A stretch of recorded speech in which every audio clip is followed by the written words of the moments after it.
Hi guys, Rupert from Ultramoles at ultramoles.com, and this video we're going to have a little bit of a chat about bubbles in the plastic, which is a question I get a lot, saying my shooting star is introducing bubbles into the plastic.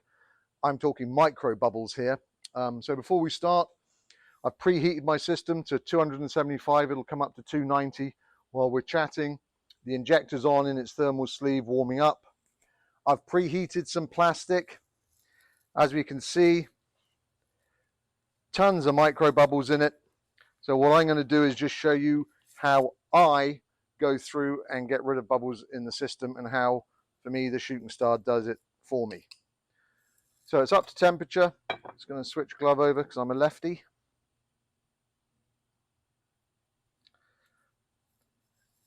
And all we're going to do is pour the plastic into the preheated pot,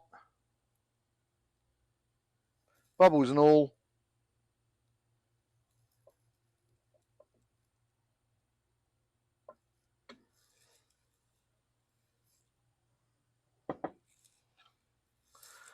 Setting the stirrer at about 75%, and then we're just going to leave it. And then we're going to come back and have a check and see how it's doing. Yep, we'll see you in about 30-40 minutes. Thanks a lot, guys. Bye. Hey guys, Rupert from Ultramoles here at ultramoles.com. So as a follow-up, we've put the plastisol into the stirrer. It's been running for about an hour. My sweat will give you a time frame line, as it's now 96 degrees outside and comfortable 85 in the workshop as always. It's been running. We're now going to draw some plastic out of it and see if the bubbles have cured out and been stirred out and risen out. So I'm going to grab our injector, just draw and make sure it's clear.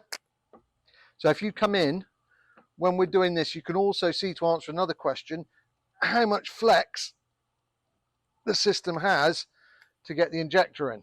And then you can see, as I always say, the injector should just sit perfectly straight on its own. When drawing, as always, slow and steady.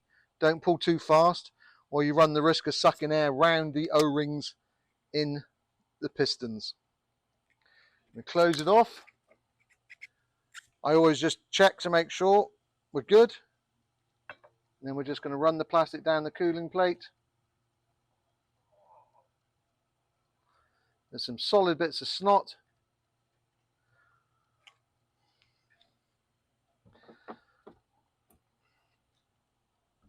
Put the remainder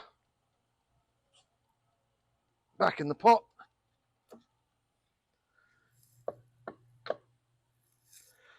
Inject it back. So if we pull in, I'll put my glasses on because I'm blind. Let me just grab, sorry, you stay there. So we've got a couple of bubbles here, not going to lie, a few here, and that's it. Apart from that, that's a flake, piece of random aluminum off me probably. So from what it was to where it is, you know, I'm good with that, and I'd say that's a 99+% clearance of bubbles. So what are we doing? We're mixing it up in our microwave as we should. We're preheating the system to 285, 290. If it does look bubbly and foamy, you put it in. I then added some blue colorant, and then we've just let it stir at 75% for 45 minutes. Yeah, that's a bit extreme, but there's plenty of other stuff to do while you're doing that. Prep your molds, get everything ready, get it all going, and then hit it.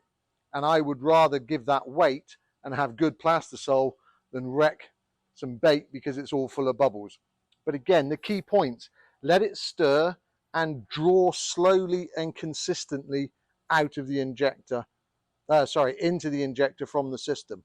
If you wrench it back, you can pull bubbles in. So do everything nice and slow and nice and smooth. That's your video. As always, comment, ask questions. See you later, guys. Thanks for your time. Bye.